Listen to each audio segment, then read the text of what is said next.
Sakaja, Arthur Johnson, the TNA National Chairman, is the person of interest this morning.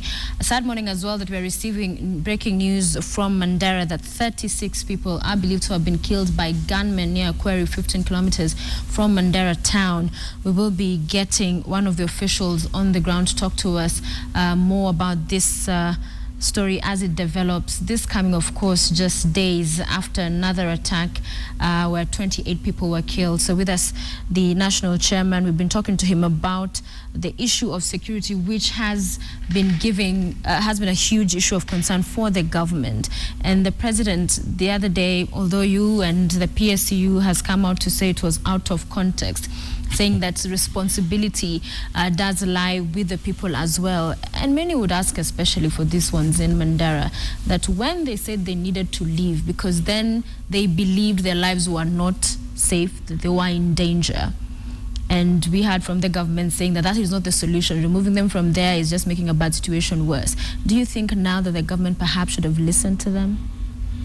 The government cannot indiscriminately evacuate Kenyans from a part of this country. That is yielding its territory. But that appears to have been something that had merit. They are called to be removed from Mandera. Now that we have 36 more people. You see, first of all, Sophia, you have not been able to establish if those are the people who wanted to live. Because the people who wanted to live were the non-resident, the people who are not resident there but have been working there. You're not established if those Whether it's the people or not the people, the point was that they did not feel safe themselves and their friends and their neighbors. So it was now that is better, because when you say people wanted to leave, it means that that then we evacuate everybody from that county and then yield it to our neighbors. We have a problem and we have a challenge, and we want to see more being done by government, and we must see a firmer hand, especially in the administration and those people who speak for government with respect to security. But really the first and the currency of terror is to spread fear, and it's for us to say that now we've given up and Kenyans cannot be secured. Please, no one go to Mandera. You could not honestly expect a government to tell its people that this part of the country no one should go, but if it's people from Mandera, they should stay there and be killed. We cannot say that as a people. And we're all hurting, and we want answers. We want serious answers. You see, for us, especially those of us who are involved in the campaigns and in this Jubilee dream and getting into office, we're really concerned, because the people who are in charge of security are not necessarily politicians. They're not people who campaigned for this government. Many of them are people who had their positions before we got into office, that is from the police. So you're saying they don't share the vision for which you had, or do not understand it? I'm saying that they're not responsible for the political success, and for, because for us, we know this is a big issue that we promised Kenyans. It was a key issue in our manifesto. For us, in our manifesto, we took 6 months going around the country, talking to Kenyans, and one of the things that came out top was security. That is why we are personally looking at this issue and taking charge from where we sit, especially as lawmakers, to look at what must be done within security. And that's something that I hope you will be following, because we're bringing the notice of motion tomorrow afternoon in Parliament, or tomorrow morning. Because Kenyans want real answers. We don't want cosmetic answers. Kenyans don't want a feel-good answer. On the issue that you're talking about the president, yes, Kenyans probably expected him when he came back rightfully, expectations are always justified, whether agreeable or not. Expectations are expectations. Do you think they're right? It's agreeable that they expected that he'd address the issue and give reassurances? When the deputy president gave his statement, he said that he's making it in consultation and in communication with the president. For me, that was the president speaking. That was the deputy president speaking.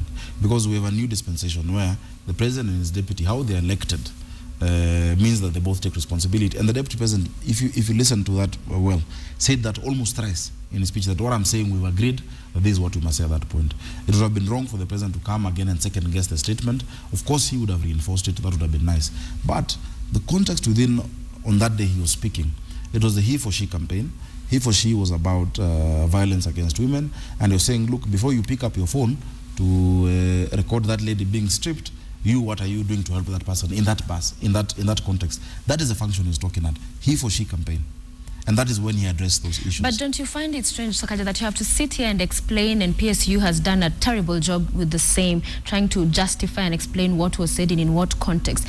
Isn't that in itself a miss in communication, that you must come back to say, oh, by the way, this is not what I meant, it was in this context? When you communicate, you should just simply communicate, and your message should be gotten in what you mean should have already gone out there, not then to have other people with PSU, now that ODM is also calling for an overhaul in the same, coming out to say, oh no, the context was, you know, misreceived, misgotten, misunderstood.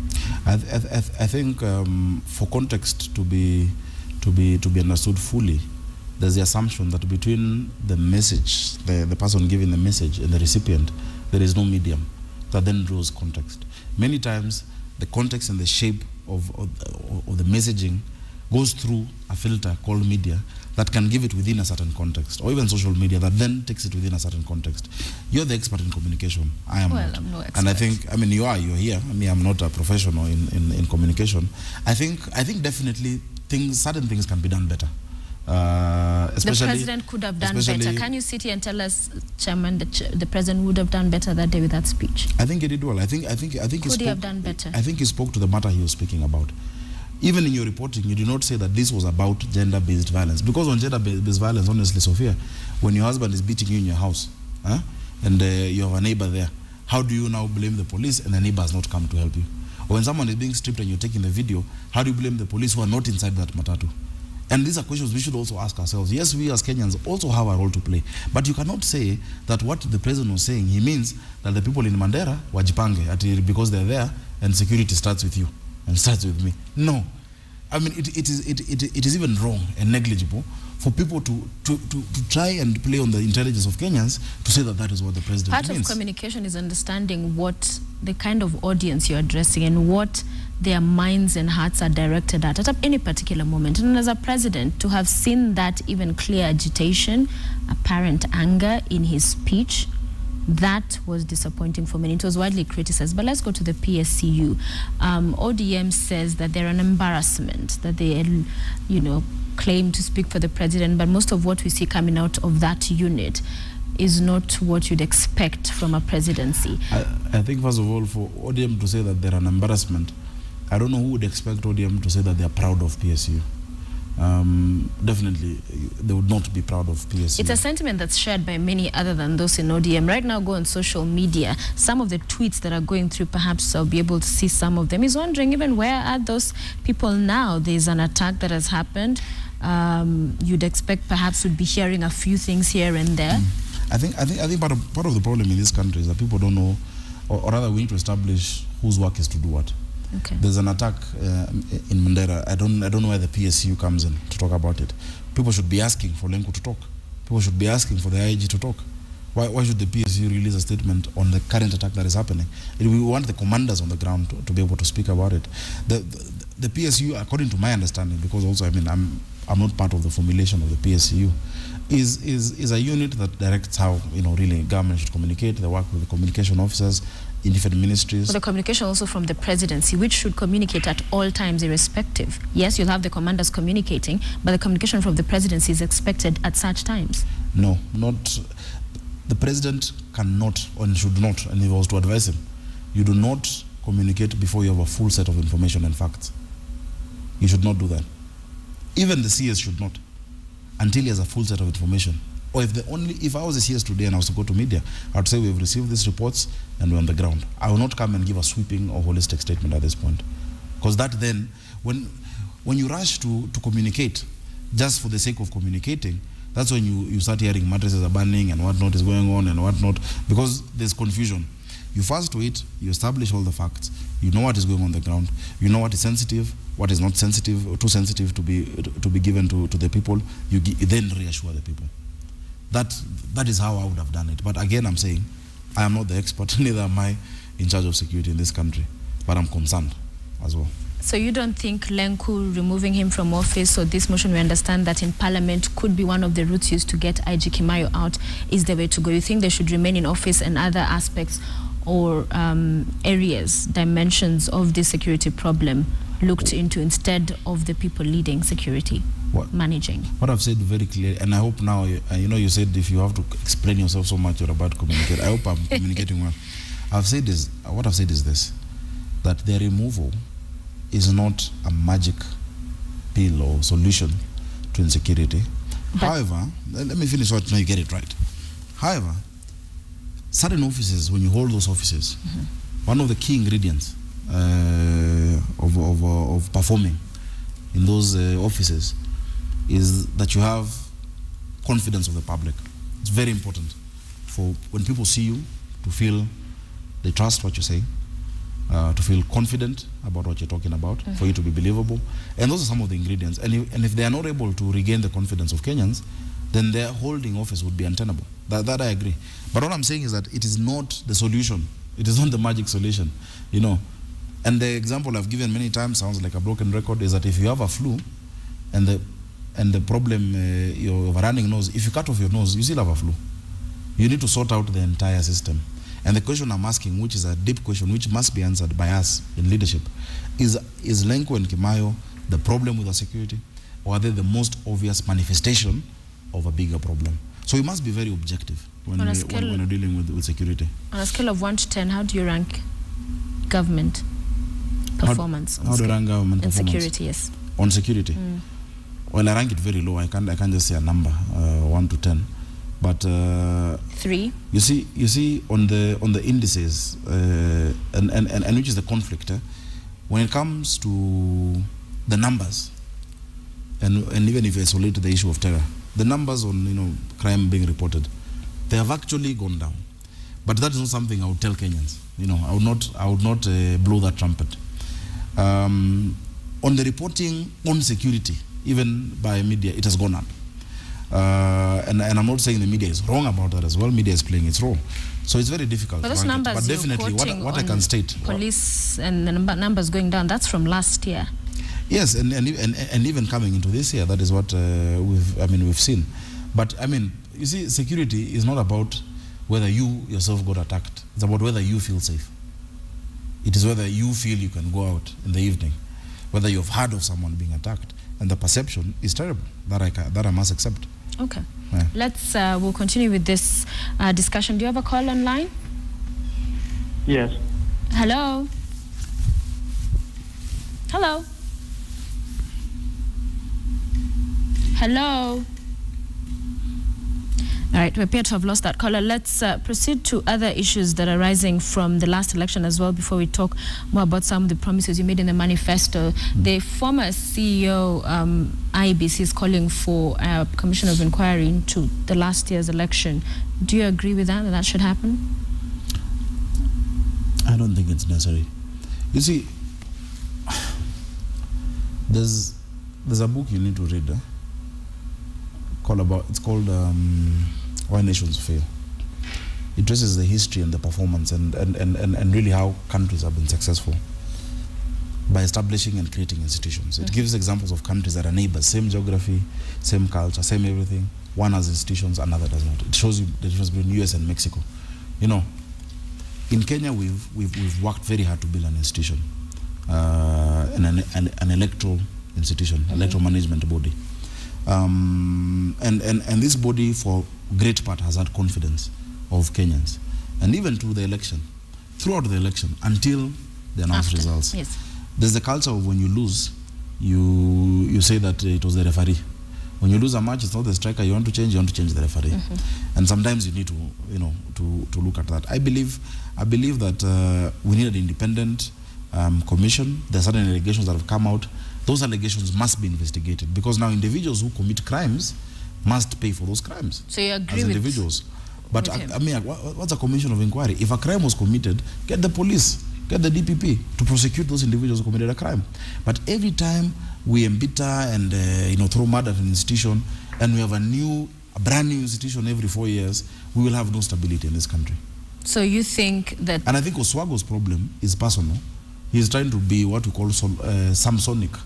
The principle of Samson. Because one would look at your argument and say you would not perhaps be in support of that, because then it would legitimize your win or because it would bring it's not out about issues. that. Regardless, then why not the term just of office, the term of support office, such so that at least you can sit back and say, you know what, do you think it's proper use of taxpayers' money to keep forming commissions?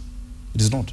But it is in proper use of taxpayers' money to ensure the sanctity of the vote going forward in dealing with the issues that were in the electoral body, if any, and many would say there were, there's no repeat of the same. Of course, losers will always say there were issues with an election. You don't think there was any issue in 2013 elections? No one in Africa loses an election. You don't think there were issues in that election? I believe there were challenges. There is no electoral system in the world that is perfect. None whatsoever. So then why not have a commission of inquiry? You don't do commission of inquiries. You actually have audits by different bodies. That's why we have parliament that has oversight. You have institutions. You see, that's what I'm saying. You have an interplay of institutions that create a democracy. A democracy is not about one institution on its own doing its own thing, another one. We have the judiciary. We have the Ethics and Anti-Corruption Commission. But you see, for one individual to say, since I'm going down, I want to go down with everyone, regardless, whether I like IBC or not, all the commissioners' terms of office are coming to end before the election. So I'm not trying to protect even individual commissioners. But I'm saying let us at least, build on institutions that are there. If there's a problem and there's a challenge in that institution, let's, All right, we have another call on line. Juma, good morning. Hello. Yes. Good morning. How are you? Great. Go ahead with your contribution. Mr. Sakaja, habari asubuhi. Salama sana Juma, vipi? Niko sawa mwanangu. Now, allow me to say something. I love Kenya, and I love Kenyan history. And it is said that when Mzee Kenyatta was going through his last minutes, there's something he asked Mama Ngina. And that was, is there any business I've left unfinished? Mzee Jomo Kenyatta saved us from the clutches of communism. He built the economy, he built the country. We thank him that. However, if Mr. Uhuru Kenyatta is listening, where Kenyatta 1 went wrong, he didn't bring cohesion in the Kenyan nation. What we have is a Kenyan state, not a Kenyan nation, where certain people keep themselves in power at the cost of others. When something like a massacre that occurred a couple of days ago, the president is watching the Grand Prix. He needs a holiday, whatever it is. Even if he went there on his own private time, that's very okay. But the least I expected from the president was even a video message from Abu Dhabi or wherever he was. What he spoke at the university, as somebody who understands politics, I understand where he's coming from. But the title, his body language, the tone, yet people from State House have the audacity to come to the Kenyan public and try to defend such a statement. All right, Juma, we get your point. Let the chairman respond to that. Thank you so much for watching and calling in this morning. Your thoughts on that? I think the first and really significant thing that Juma said is that are we a state or a nation? And that's a question I grapple with, even as chair of the Joint Parliamentary Committee of Cohesion and Equal Opportunities. What makes us Kenyan, apart from being 40 million guys within the same borders, just arbitrarily found within the same borders? Until we create a Kenyan identity, we will never fully, realize the dreams of our founding fathers. And there are many steps that need to be taken to create that. Again, I understand and I hear what he's saying, really, because Kenyans have said, have spoken about that. The president had been engaged at that point. Maybe we're being too. Yes, he was engaged in meetings there. I mean, if the meetings are said to have been on the sidelines of the Grand Prix. They are said to be. The president cannot just go to meet somebody on a corridor. Please, he's the president of a sovereign country. Then necessarily mean that there was the corridor at the Grand Prix. That was the main if Museveni event. If Museveni comes here and is hosted by the president or something, it is understandable, and there's no need for us to question or to justify that. What we need to question now is that, did we feel that there was a presidential communication about that? Maybe we're being too academic on the fact that the deputy president is the principal assistant of the president, and if he's giving a statement on behalf of the president, it should be accepted. That is, really, that's how I saw it, and that's how we understood that to be. You would not have expected the president to give a contradictory statement. Some say he should have cancelled his trip and come back immediately. They're also justified to say that.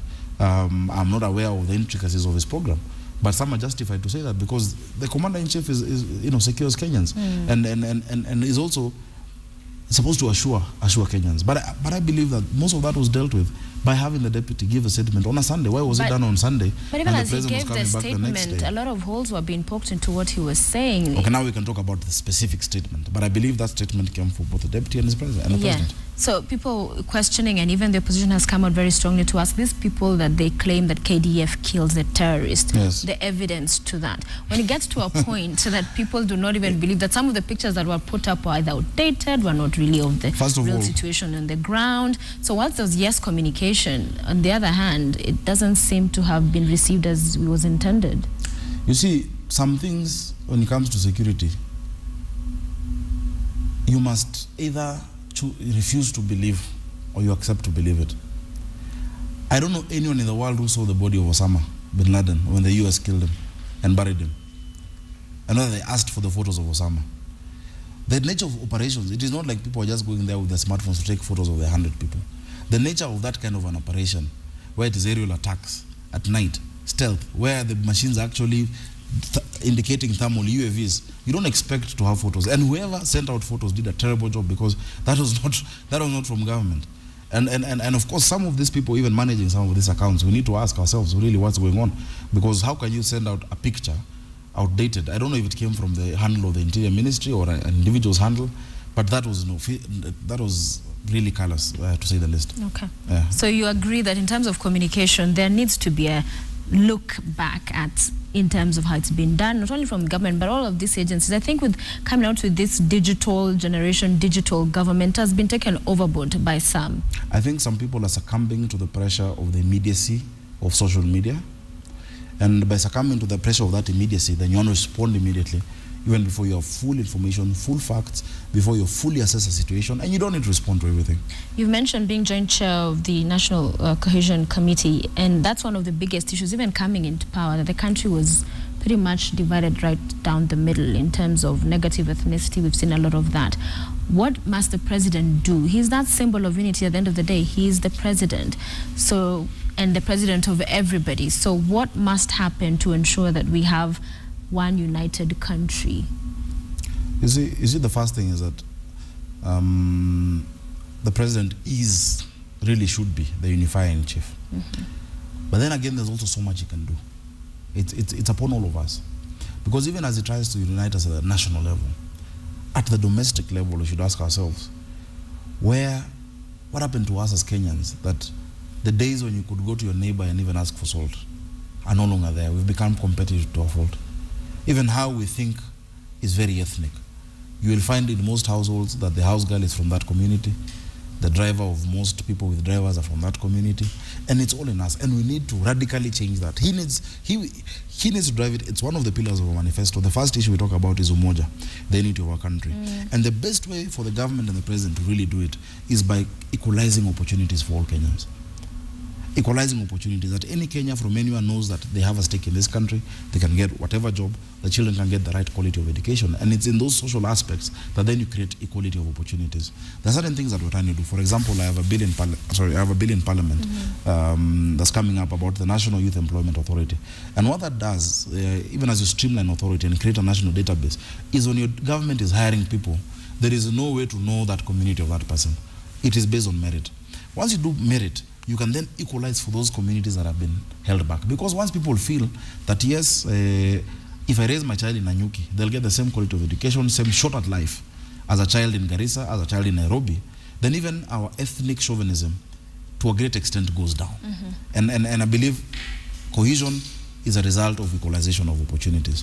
And even the narrative and the language that should be coming out from a lot of leadership. All right. I want to shortly go to Edith to bring us up to speed with the developing story we've been telling you about this morning. 36 people reported to have been killed about 15 kilometers from Mandera town. Edith, over to you. All right, we've been able to establish contact with one Abdirizak Mohammed who works for the Mandera County government.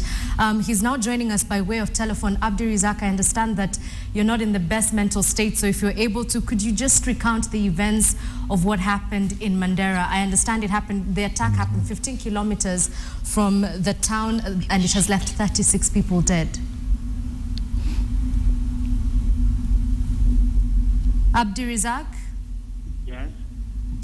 All right, if you can hear me, could you please give me any details you might have from the events that happened earlier this morning, because I understand the attack happened at 1 a.m. Okay, thank you. Madam, I'm not in a good state of mood. I'm shocked by this killing. I'm sorry, Abdirizak, that was not clear. Could you please repeat that again? Okay, I'm saying I'm not in a good state of mood. I'm just shocked by this happening. Okay. Abdirizak, we're very sorry about your current state of mind. We just implore you, if you're able to give us any details. All right, it appears that we've lost him, but just on the breaking news, an attack which is now emerging that happened at around 1 a.m. Kenya Red Cross saying they are on the ground. They are our only source of information at the moment. We're trying to get in touch with anyone on the ground. We do understand that there could be police presence, but we still have not been able to establish contact with any security personnel. What we do know so far is that 36 people were left dead after an attack happened 15 kilometers from Mandera town. We understand the region is called Koromei, and it happened in a quarry where the people who were attacked were apparently sleeping in a tent when the attackers came for them. As we mentioned, scanty details which we are continuing to give to you as soon as we confirm them. Right now, though, back to Sophia with a person of interest. Indeed, and we will continue to bring you up to speed with more details as we get them. And you just heard from that chairman that you have the Kenya Red Cross on the ground. They're the ones updating people. So whilst on one hand you argue that, you know, all these chiefs cannot come out to say until they have all the information, at least we should hear something, even on the basics of this is what has happened. When you have the Kenya Red Cross, then everybody feeling that perhaps they should be taking over some of these functions like of the PSU. They're more believable, they're more hands-on. That's some of the tweets that are coming through, Chairman. I mean, leadership is not just about, you know, Isn't it about information, ensuring that there's no that gap as well? Leadership is not about information. Leadership is about honesty. Leadership is about responsibility in communication. Red Cross is in every part of this country. They do a marvelous job. In fact, I was with Abaskulet and his team last week in Makamete, and we believe that Red Cross should actually be given, because Red Cross is created by an act of parliament, it should be supported by government. It has not been in the past many years, around 14 years. But they handle disaster management very well. And I think that we need to, and we've agreed, we're actually looking at some of the legislation, that Red Cross should actually be the government's disaster response mechanism, because the Red Cross it's Kenya Red Cross, created by an act of parliament. Of course, gets money from well-wishers. We should fund it. When different ministries try to deal with those things, it's a problem.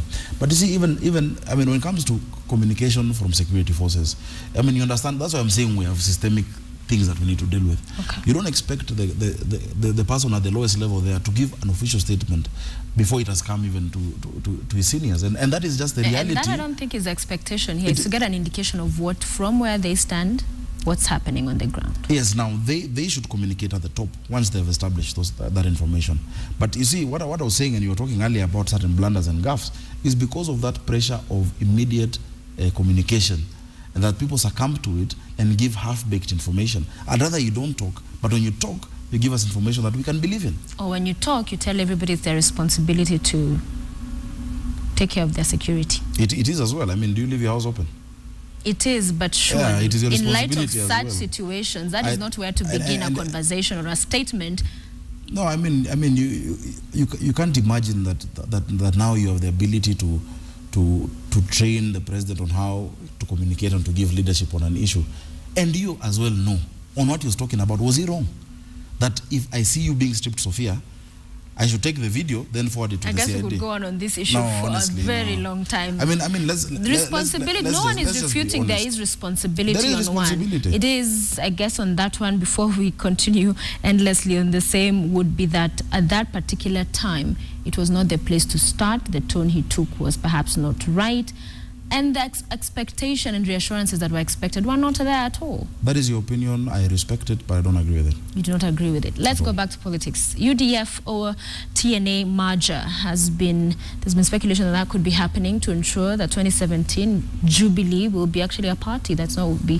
UDF and TNA merger? Yes. TNA, UDF. UDF, yes.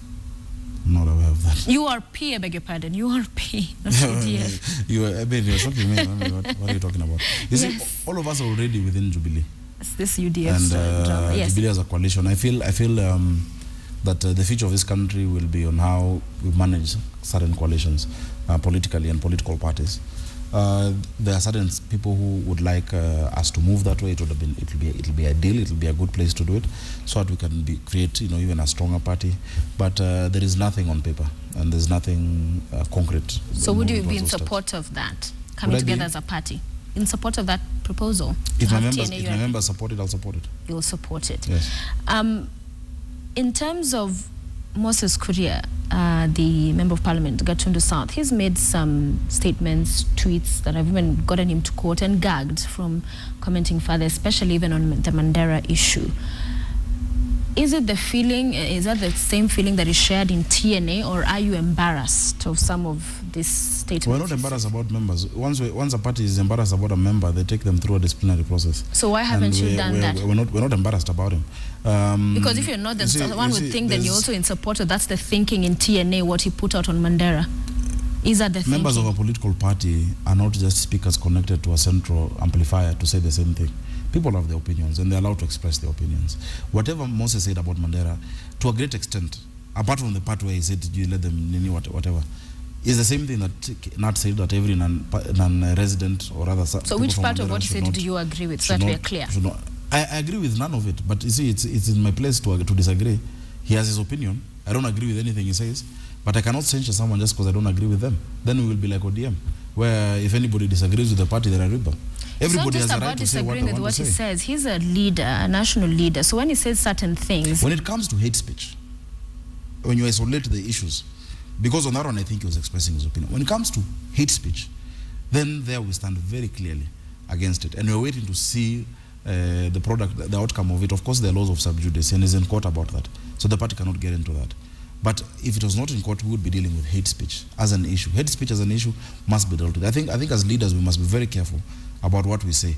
But when it comes to expressing one's opinion, then if I gag if I gag an individual's opinion, it's one thing to have opinion, it's another thing to incite and hate speech, as you say. It's one thing to have your comments viewed, especially at a time when the country is grappling with issues surely as big as security and also just national cohesion. Maybe just tell me the exact comment he said, because maybe you're talking about something I don't know. And it's not the first time. There have been several comments that he's made, but you say, as a party, no action in as far as your take on disciplinary measures. No. I mean, you know this country.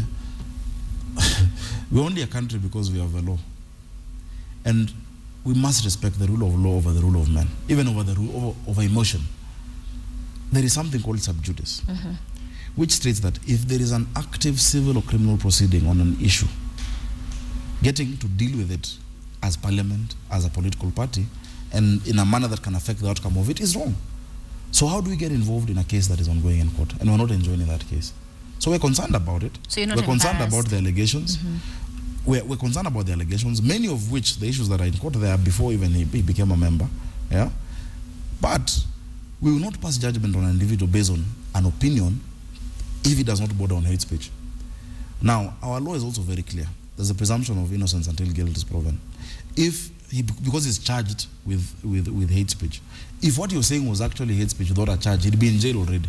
You'll not have to go to court. Until he's proven, if he's proven guilty of it, then we can talk about, there's the rule of law as well that we must follow. But when members speak issues bordering on incitement, then we must come in. All right, we must bring it to an end now, Chairman, but 2017, are we likely to see you in the ballots? Definitely. Governor, senator, president? I think I would have been president. We have a president who is going to have 2 terms and whose campaign we are working on. But I'm consulting. Many people have approached me from different places. I have a deep passion for the city of Nairobi. I've grown up in Nairobi. I've never been away from Nairobi for more than 14 days consecutively. Yeah. And this is a place I call home. There's also Trans Nzoia County, which is now Ushago, and people are talking to me about that. I believe I'll offer myself to Nairobians to ask them for a certain position of leadership. What exactly it will be will come later, whether they vote me in or not. Ya Mungu ni mengi. But I still think that there's much more that I'd like to do for this country and for this city. All right, and we wish you the very best. Thank you. Thank you so much for joining us. Person of interest, Johnson Sakaja, National Chairman of the National Alliance, with us this morning. And we thank you for staying with Morning Express, and continue to stay with us, because when we return, World AIDS Day was marked yesterday. That's a conversation that Edith Kimani will be having with our guests when we return. Don't go away.